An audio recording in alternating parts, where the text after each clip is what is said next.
안녕하세요. 저는 30대 초반의 남자입니다. 지금부터 들려드릴 이야기는 어떻게 보면 많은 분들에게 손가락질을 받을 수도 있지만 제가 생각하기에는 나라마다의 문화가 다르기에 무조건적인 잘못된 만남은 아니라고 생각합니다. 단도직입적으로 말씀드리면 저는 제 사촌 누나를 이 세상 누구보다도 많이 사랑합니다. 단순히 어린 마음으로 순간의 감정으로 쉽게 빠져든 게 아니라 제 목숨을 바칠 수 있을 만큼 사랑하고 있죠. 참 아이러니합니다.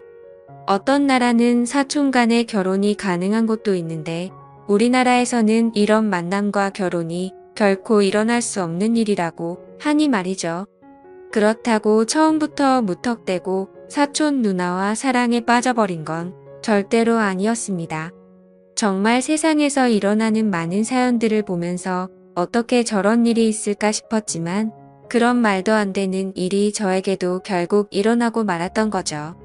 부디 제 사연을 읽어주시면서 무조건적인 잘못된 만남이라고 지적하기보다는 보다 나은 방법을 알려주시거나 부디 긍정적인 시선으로 바라봐 주셨으면 좋겠습니다. 왜냐하면 굳이 저를 질타하지 않으셔도 저는 충분히 많이 힘들기 때문입니다. 저는 어릴 때부터 외가댁 식구들은 자주 만나지는 않았지만 친가댁에 있는 둘째 고모네와는 유독 가까웠고 사촌들 간의 우애가 깊었습니다. 둘째 고모가 저희 아버지와 어릴 때부터 너무 잘 지내왔기에 그런 환경이 조성되었던 거죠. 아무튼 둘째 고모네는 고모부께서 외국에서 사업을 크게 하셨기에 형편이 아주 좋았습니다. 그래서 여름 휴가나 겨울 휴가 때 항상 저희 집으로 딸들을 데리고 오시곤 했었죠. 그것도 잠깐 와서 며칠 정도를 지내고 가는 수준이 아니었고 한 번 내려오면 방학 기간이 끝날 때까지 오랜 시간을 머물고는 했었습니다. 그때는 그런 방문이 좋기도 하면서도 정말 싫기도 했었습니다. 어린 나이에 혼자 놀지 않아서 좋기는 했지만 TV를 보려고 할 때면 박 터지게 싸우고 그랬기 때문이죠. 심지어 저는 외동 아들이어서 혼자였는데 고모네 딸은 3명이었습니다. 첫째 누나는 저보다 2살이 많았고 나머지 동생 둘은 저와 동갑과 2살 아래였었죠. 그래서 같이 친하게 잘 놀다가도 막상 싸우기만 하면 저 혼자 3명에게 둘러싸여서 엄청 울었던 기억이 나네요. 그리고 첫째 누나가 저보다 나이도 많았었고 그때 당시에는 누나가 저보다 키도 컸고 힘도 강했기 때문에 저는 말 한마디 대꾸도 할 수가 없었고 억울한 감정이 많이 들었습니다. 어떻게 보면 집주인이 손님한테 안방을 빼앗겨 버린 그런 기분이었던 것 같네요.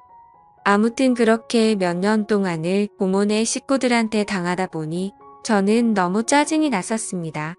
학교를 다닐 때는 충분한 시간이 주어지지 않아서 실컷 놀지 못하다가 방학에 실컷 놀려고 하면 고모네가 와서 사촌들에게 제 놀이수단을 모든 걸 빼앗겼기 때문이었죠. 지금 생각해보면 그때는 제가 사촌 누나보다 키가 커지고 힘이 강해지면 꼭 복수하리라고 이를 갈았던 것 같습니다. 그만큼 사촌 누나에 대한 증오와 분노심이 컸었던 거죠. 그런데 결국에는 제 바램과 달리 그런 복수는 이루어질 수가 없었습니다. 왜냐하면 그렇게 친하게 지내던 고모네는 고모부와의 상의 끝에 미국으로 이민을 가기로 했기 때문이었죠. 그렇게 저는 나름대로 평화를 쟁취하게 되었고 나이가 들어갈수록 그런 기억들은 희미해져 갔습니다. 물론 몇 년 동안 친남매들처럼 아주 가깝게 지냈었기 때문에 한 번씩은 연락을 주고받고는 했었죠. 하지만 고모네 첫째 딸인 사촌 누나와는 단 한 통의 연락도 주고받지 않았습니다. 왜냐하면 어릴 때 증오심이 쉽게 가시지 않아서 그랬던 건 아니었고 사촌 누나는 이민을 가서도 혼자서 어린 나이에 독립을 하게 되었고 자취를 했었다고 하더라고요. 그래서 굳이 따로 사촌 누나에게 연락하고 싶은 생각도 없었기에 자연스럽게 연락을 주고받지 않았던 거죠. 아무튼 그렇게 어릴 때 있었던 모든 기억들이 희미해질 만큼 시간이 흘렀고 저는 20살이 되었습니다. 남들과 다르지 않게 평범한 삶을 택하게 되었기에 그저 그런 평범한 4년제 대학교를 들어가게 되었죠. 삶이 미지근했던 저는 1년 동안은 대학 생활을 대충 어슬렁 다녔습니다. 그러고서 빠르지도 느리지도 않게 곧바로 군대를 다녀왔습니다. 군대에서 지내다 보니 제 인생에 대한 회의감이 절실하게 느껴졌고 저는 곧바로 편입을 위해 재수를 하게 되었죠. 다른 사람들은 저녁 이후에 대부분 군대에서 보낸 시간을 보상받는다는 명목하에 사람들끼리 어울려서 술을 마시고 흥청망청 놀 시간에 저는 그러지 않았습니다.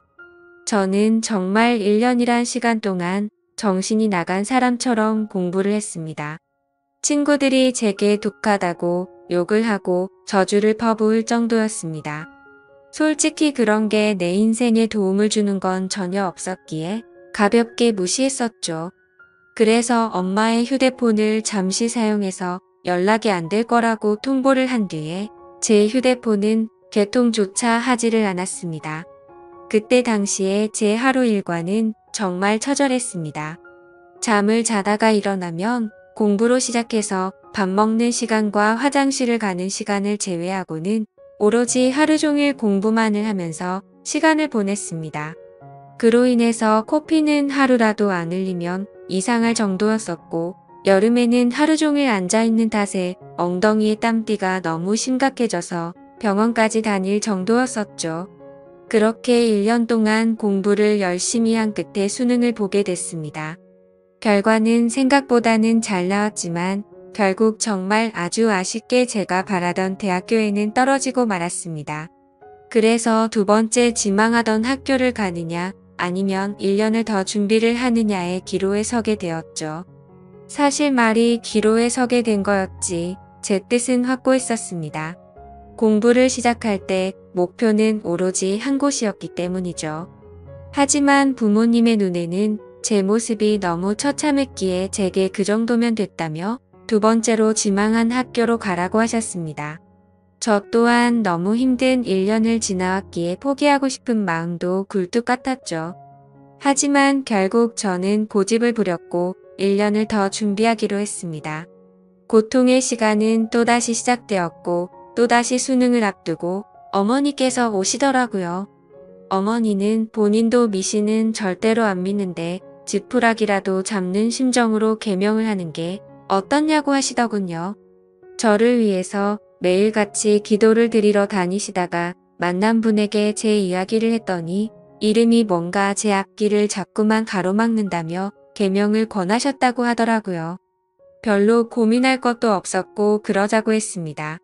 제 이름에 큰 미련도 없었거니와 조금의 가능성이라도 더 생긴다면 뭐라도 하고 싶었으니깐요. 그리고 도저히 이 지옥 같은 시간을 더 이상은 할 자신이 없었거든요. 그렇게 계명을 하고 나서 저는 또다시 수능을 치르게 되었습니다. 결론을 말씀드리면 꿈은 이루어졌습니다.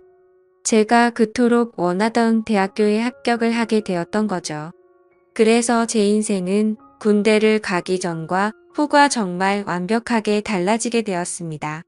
그저 그런 평범한 대학생에서 우리나라에서 가장 좋은 대학교의 학생이 되었으니깐요. 그렇게 힘들게 얻은 자리였기에 저는 연애 한 번도 제대로 못한 채로 대학 생활만을 정말 열심히 했습니다.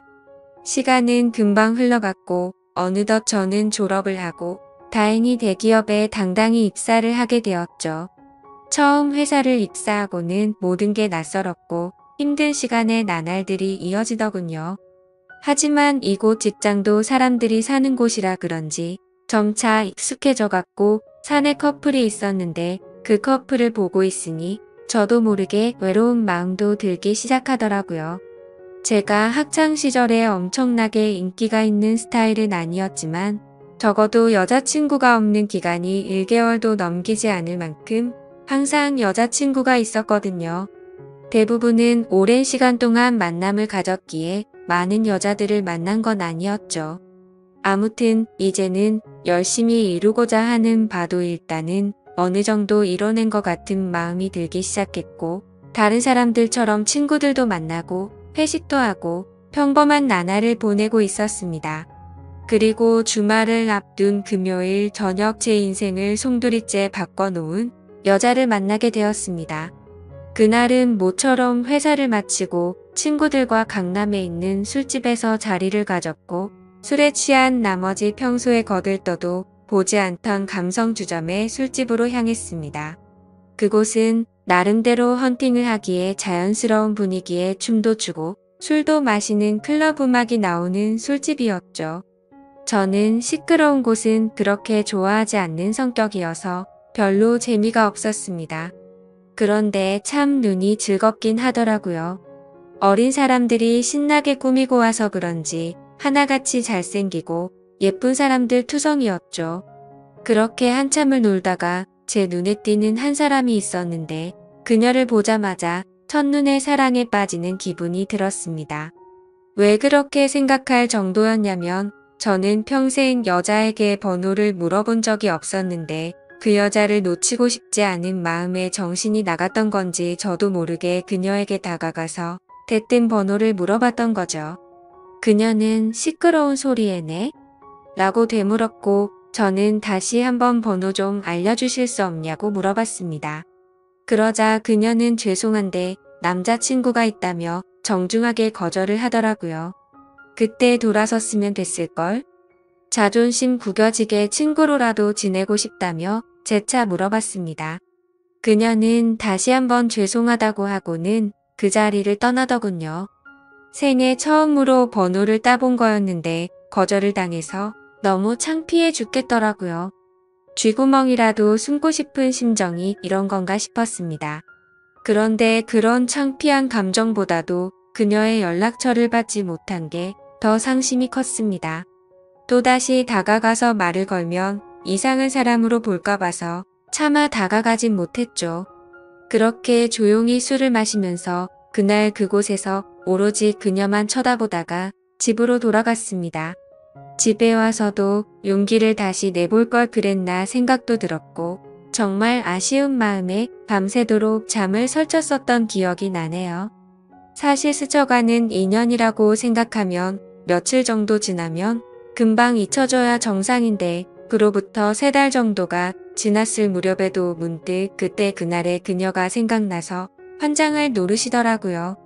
해변가에서 모래벌판에서 바늘찾기라도 하는 심정으로 3달 사이에 10번도 넘게 그곳에 다시 가봤었습니다.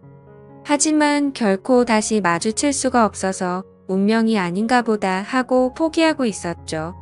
그렇게 아무 생각 없이 탕비실에서 커피를 타고 있다가 옆을 봤는데 드라마에서 보는 장면처럼 저는 너무나도 깜짝 놀라서 커피를 떨어뜨리고 말았습니다. 왜냐하면 그토록 찾아 헤매던 바로 그녀가 제 눈앞에 있었으니깐요. 그녀는 저를 보면서 이 사람이 왜 이러지 싶은 표정으로 저를 쳐다보고 있었고 저는 혹시라도 커피가 튀었을까봐 죄송하다고 고개를 숙여 사과를 했습니다. 그러자 그녀는 생긋 웃으며 저는 괜찮다며 본의 아니게 놀라게 해드려서 죄송하다고 하더라고요. 그렇게 어색한 인사를 뒤로하고 그녀의 명찰을 보니 저희 회사 명찰을 달고 있었습니다. 이게 웬걸 정말 하늘에서 내려준 운명이 이런 거구나 싶어서 너무 기뻤습니다. 기쁜 마음을 최대한 가라앉히며 조심스럽게 그녀에게 물어봤죠. 혹시 이번에 신입 공채로 들어오신 거냐고 물어보자 그녀는 고개를 끄덕이면서 잘 부탁드린다고 대답을 하더군요. 다행스럽게도 몇 달 전 제가 번호를 물어본 사람인 건 전혀 모르는 눈치더라고요. 저는 그 순간 이 모든 상황이 너무 꿈만 같았고 제가 그녀로 인해 고민하는 걸 상담해주던 친구에게 곧바로 전화를 걸어서 자초지종을 설명해줬습니다. 친구의 반응도 어떻게 그런 일이 있을 수가 있냐며 말도 안 된다고 말하면서 놀라더라고요. 아무튼 그날 이후로는 회사에 출근하는 발걸음이 그렇게 행복할 수가 없었습니다. 그리고 그와 동시에 슬픈 마음도 쉽게 가시지가 않았죠. 왜냐하면 그녀의 손에는 커플링으로 보이는 반지가 끼어져 있었고 그동안 멍청하게 잊고 지냈던 생각이 들었습니다. 그녀는 제게 남자친구가 있었다고 한 사실이었죠. 사실 기억을 못하지는 않았지만 연락처를 달라고 하면 대충 거절하려고 남자친구가 있다고 거짓으로 대답하는 그런 거라고 믿고 싶었던 것 같습니다. 그렇게 또다시 저는 그때 감성 주점에서 멀리서 쳐다만 보고 있던 제 자신을 또 보고 있는 기분이었죠. 그때 그런 생각이 들었습니다. 골키퍼가 있다고 골이 안 들어가나? 결혼을 한 것도 아니고 법적으로 문제가 되는 것도 아닌데 최선을 다해보자 싶더라고요. 저에게는 끈기와 노력이라는 제 자부심이 있었기에 그때부터 또다시 저는 불타올랐습니다. 하지만 도가 지나친 관심과 행동은 최대한 지양하였고 업무를 핑계 삼아서 가끔씩 찾아가서 업무에 대해 물어보면서 은근슬쩍 제 존재를 각인시켰습니다. 그렇게 시간은 천천히 흘러갔고 그러던 중 부서 간의 회식 자리가 잡혔습니다. 그토록 기다리던 시간이었는데 드디어 기회가 왔구나 싶어서 기분이 좋았죠. 며칠 뒤 회식이 있는 날 저는 정신을 바짝 차리고 술을 마셨고 그녀와의 사이를 더욱 가깝게 하기 위해서 최선을 다해 빈틈을 노리고 있었죠. 그러던 중 너무 긴장하면서 술을 마셔서 그런 건지 배가 아파서 화장실을 갔습니다. 볼일을 보고 있는데 바깥에서 남자 소리가 들리더군요. 너 옆 테이블에 있던 신입사원 얼굴 봤냐고 묻더니 우리 회사에 저런 미녀가 언제 들어왔냐면서 내가 고백해볼까? 이런 식으로 웃으면서 그녀에 대한 이야기를 하고 있더라고요. 그 말을 듣는 순간 기분이 너무 불쾌했지만 뭐라고 말할 수는 없었습니다. 제가 남자친구도 아닐 뿐더러 사실 제가 첫눈에 반할 정도였으니 다른 남자들이 볼 때도 당연히 호감이 갈 수밖에 없겠구나라는 생각이 번쩍 들었던 거죠. 그래서 저는 이러다가는 별의 별 사람들이 다 고백하겠다고 생각하고 조금 더 적극적으로 그녀에게 다가가야겠다라고 생각을 고쳐먹었습니다. 결국 사람들이 너무 많이 모여있던 회식 자리에서는 도저히 가까워지기가 어려워서 목적 달성에 실패했고 그날 이후로는 조금 더 적극적으로 그녀에게 다가가려고 마음을 먹고 출근을 했죠. 멀리서 그녀가 혼자서 탕비실을 들어가는 모습을 보게 되었고 저는 심호흡을 하고는 그녀를 따라서 탕비실로 들어갔습니다. 그런데 마침 탕비실에서 나오던 그녀의 커피가 제 와이셔츠에 쏟겨버리고 말았던 거죠. 순간적으로 깜짝 놀라긴 했지만 이게 무슨 횡재냐 싶었습니다. 그녀는 너무 깜짝 놀라면서 죄송하다면서 어떡하냐고 발을 동동 굴리는데 그 모습조차 너무 귀엽더라고요. 당황해하던 그녀는 제 옷을 빨아서 드라이 클리닝까지 해서 가져다 드릴 테니 자신에게 달라고 하더군요. 그래서 저는 탈의실에 있던 와이셔츠로 갈아입고서 점심시간에 맞춰서 그녀에게 제 셔츠를 전해줬습니다. 그녀는 금방 새 옷처럼 세탁해온다고 말하길래 그러지 말고 점심시간인데 같이 나가서 식사하고 맡기자고 했고 그녀와 저는 처음으로 둘이서 밥을 먹으러 나갔습니다. 밥을 먹으러 나란히 앉아있는데 기분이 너무 좋았습니다. 마치 연인이 데이트하러 나와서 밥을 먹는 기분이 들었기 때문이었죠.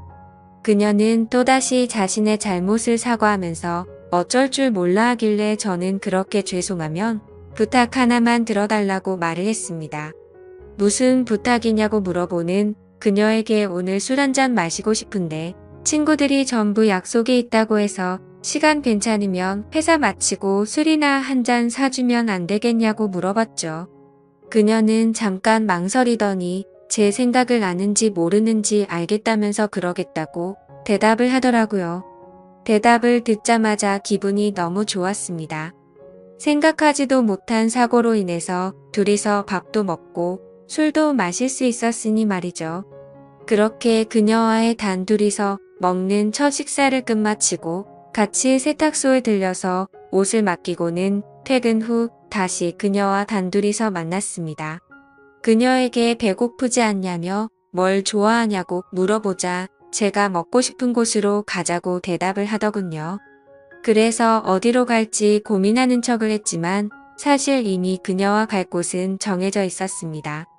회사 근처에 자리하고 있는 고급스럽고 조용한 술집인데 분위기가 너무 좋아서 주말에는 예약도 안 되고 줄을 서야지 겨우 자리를 잡을 수 있을 정도로 인기가 많은 곳이었죠. 그날은 평일이었기에 저는 둘이서 조용히 있기 위해 조용한 창가 쪽으로 미리 예약을 해두었지만 괜히 그녀에게 제 속이 보일까 봐서 종업원에게 자리가 없는 척 그곳으로 안내해달라고 미리 부탁을 해두었습니다. 그녀와 저는 술집으로 들어갔고 카운터에 있던 종업원은 제가 말했던 색상의 넥타이를 보고는 저와 서로 눈빛으로 신호를 주고받았고 미리 약속해두었던 창가 쪽에 제일 조용한 곳으로 자리를 안내해주더군요. 그녀는 자리에 앉자마자 이렇게 좋은 곳은 한국 들어오고서 처음 와본다며 좋아하더라고요.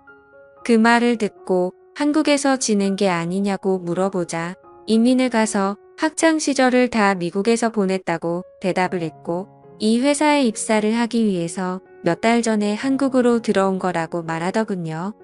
그래서 굳이 왜 미국에서 회사를 다니지 않고 우리나라로 들어온 거냐고 물어보자 오랫동안 미국 생활을 했는데 본인은 우리나라에서 살고 싶었다고 하더라고요.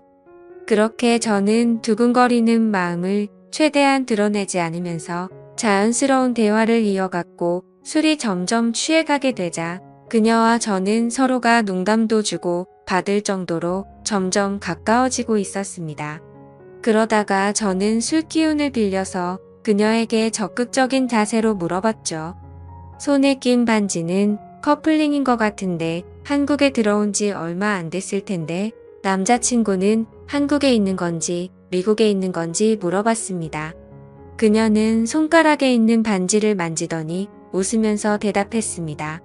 이거 미국에서 저희 아버지가 선물해 준 거라고 하더라고요. 그러면서 한국 와서 남자들이 너무 많이 말을 걸어서 귀찮은 마음에 이 손가락에 끼고 있었던 거라고 대답하더군요. 그 순간 천국에 있으면 이런 기분인 건가 싶으면서 구름에 앉은 것처럼 기분이 좋았습니다. 그동안 가장 마음에 걸렸던 게 그녀의 남자친구였는데 사실은 남자친구가 없다라고 하는 순간 모든 걱정이 눈 녹듯이 사라지게 된 거죠. 저는 그녀에게 조금 더 다가가고 싶은 마음은 굴뚝 같았지만 아무래도 수많은 남자들이 이런 모습을 보였을 테니 저는 그러지 않으려고 조심했습니다. 그런 모습이 그녀의 호기심을 자극시켰던 건지 약간은 무뚝뚝하게 행동하는 저에게 그녀는 관심을 갖기 시작했는지 제게도 질문을 하더라고요. 선배님은 여자친구 혹시 있으세요? 라고 물어봐서 저는 없다고 대답을 했죠. 그러자 그녀는 그러시구나 대답을 하는데 약간은 입꼬리가 올라가는 모습을 보았습니다. 뭔가 순간적으로 그녀도 내게 관심이 있을 수도 있겠구나 싶더라고요. 그때부터 들뜬 기분으로 소주 대신 위스키도 괜찮냐고 그녀에게 물어봤고 곧바로 위스키를 마시기 시작했습니다. 제 인생에서 제 돈 주고 마시는 가장 비싼 위스키여서 그런지 술이 정말 술술 넘어오는데 취기도 엄청 빨리 올라오더라고요. 그래서 저도 모르게 그동안 있었던 모든 일들에 대해서 그녀에게 모두 밝히고 말았습니다. 몇 달 전 우연히 만나서 첫눈에 반하게 되었다는 사실부터 시작해서 너무 성급하게 말을 걸었던 게 후회돼서 몇 달 동안 그곳에 찾아간 것도 이야기했고 회사에서 처음 만난 순간부터 너무 꿈만 같아서 오늘 이렇게 술을 마시러 오는 순간까지 이 모든 것들이 기적인 것만 같고 행복하다고 제 진심을 담아서 고백했습니다. 혹시라도 무슨 스토커처럼 생각하지는 않을까 걱정을 하고 있었는데 그녀는 제 진심을 알아준 건지 조용히 제 눈을 바라보면서 손을 꼭 잡아주더라고요. 그렇게 그녀와 저는 서로의 마음을 확인한 뒤로 연애를 시작하게 되었습니다. 회사에서는 평범한 직장 동료처럼 남들은 모르게 사내 연애를 했고 퇴근을 하면 세상 어느 커플도 부럽지 않은 행복한 커플로 지내고 있었죠. 그녀와 저는 만남을 이어간 지 6개월이라는 시간이 눈 깜짝할 사이에 훌쩍 지나가 버렸는데 날이 갈수록 저희 둘의 사랑은 점점 커져갔고 더 늦기 전에 가정을 이루자고 이야기가 오고 가고 있었을 때였습니다. 행복한 순간이 한순간 불행한 순간으로 팔바꿈되는 사건이 일어나게 되었죠. 어느 날 주말 아침 일찍부터 부모님께서 분주하시더니 제게 장을 보러 가자고 하더라고요. 저는 별다른 생각 없이 부모님을 모시고 장을 보았고 오늘 무슨 일 있냐며 도대체 왜 이렇게 음식을 많이 하냐고 여쭤보았죠. 아버지는 미국에 갔던 고모네 식구들이 다 같이 한국에 들어와서 오늘 저녁에 집으로 온다고 말하셨죠. 저는 순간 어릴 때 기억이 스치듯 생각이 났고 갑자기 다들 어떻게 지내는지 궁금하더라고요. 다들 잘 지내고 있냐고 여쭤봤더니 고모부 사업이 힘들어지셔서 그렇게 잘 지내진 못한 것 같다고 하시더군요. 그래서 몇 년 동안 서로 연락도 주고받지 않다가 며칠 전에 한국에 들어온다고 고모가 연락이 온 거라고 하셨죠. 아무튼 그렇게 장을 보고 나서 그동안 얼마나 바뀌었을지 궁금한 마음에 설레는 마음으로 기다리고 있었습니다. 비록 15년 가까운 시간을 한 번도 보지는 못했지만 어릴 때 기억은 어렴풋이 남아 있었으니 말이죠. 그렇게 한참을 기다리다 보니 벨이 울려 퍼졌고 고모부와 고모 그리고 3명의 딸이 들어왔습니다. 그런데 그 순간 저는 망치로 얻어맞은 것처럼 온몸이 굳어버리고 말았습니다. 그리고 마주하고 있던 한 명의 여자도 눈이 동그랗게 떠져서는 저를 바라보고 있었죠. 그 여자는 바로 제 여자친구이자 고모네의 첫째 딸인 제 사촌 누나였습니다. 순간적으로 둘 다 너무 놀랐지만 그 상황에서 아무 말도 할 수가 없겠더라고요. 식사를 하면서 이야기를 들어봤더니 고모부의 회사가 부도가 나게 되면서 미국에 있는 사업을 정리하고 지금 들어온 거였고 3명의 딸들은 1년 전에 먼저 한국에 왔다고 말씀하셨죠. 그리고 저와 사촌 누나가 같은 회사를 다니는 걸 알고는 둘이 마주친 적 없냐면서 놀라시는데 차마 할 말이 없었습니다. 마주치는 건 고사하고 우리가 연애를 한다는 걸 밝히면 누구 하나 뒷목 잡고 쓰러질 상황이었으니 말이죠. 그렇게 악몽 같은 시간이 지나가고 여자친구와 저는 주말 내내 서로에게 연락을 하지 못했습니다. 그리고 월요일에 출근을 했더니 여자친구는 병가를 내고 회사에도 나오지 않았더군요. 그래서 이대로 피해서는 도저히 안 되겠다 싶었고 저는 조퇴를 하고 여자친구가 혼자서 지내고 있는 집으로 찾아갔습니다. 비밀번호를 바꾼 게 아닐까 생각하면서 눌러봤더니 바꾸지는 않았더군요. 신발장을 보니 다른 사람은 역시나 없는 것 같았습니다. 고모부와 고모는 주말 동안 여자친구 집에 있다가 월요일 아침 일찍 두 딸이 지내고 있는 부산으로 내려간다고 했기에 여기에 안 계실 거란 걸 알고 있었죠. 천천히 문을 열고 들어서는데 암막 커튼으로 인해서 집안이 온통 깜깜했습니다. 저는 그 어둠에 대고 조용히 괜찮냐고 말을 꺼냈더니 그 순간 여자친구는 펑펑 울기 시작했습니다. 그런 모습을 보니까 저도 눈물이 나기 시작했고 서로가 끌어안고 한참을 울었습니다. 진지하게 서로가 앞으로 어떻게 할지에 대해서 말도 나누었습니다. 우리가 이렇게 만나는 게 맞는 걸까 아닐까 서로가 각자 한참을 생각해 보았지만 도저히 답이 나오지 않더군요. 저도 그렇고 여자친구도 지금 벌어진 이 상황이 너무 황당하고 하늘이 원망스러웠습니다.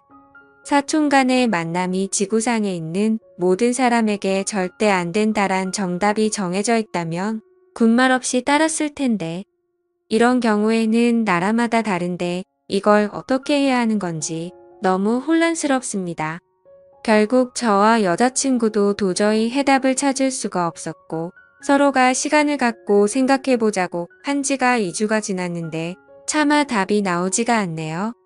지금은 서로 회사에서 마주쳐도 아무 말도 못하고 있는 상황이고요. 가슴이 터져버릴 만큼 답답한데 어떻게 하는 게 맞는 걸까요? 솔직히 저는 그녀를 너무 많이 사랑하고 제 목숨도 바칠 수 있기 때문에 부모님께는 너무 죄송스럽지만 여자친구와 저와의 사이를 모두에게 비밀로 하고 아무도 모르는 다른 나라로 이민을 가서 행복하게 살고 싶습니다. 만약 여러분들에게 벌어진 상황이라면 어떻게 하실 것 같으신가요? 많은 분들의 의견을 들어보고 싶습니다. 감사합니다.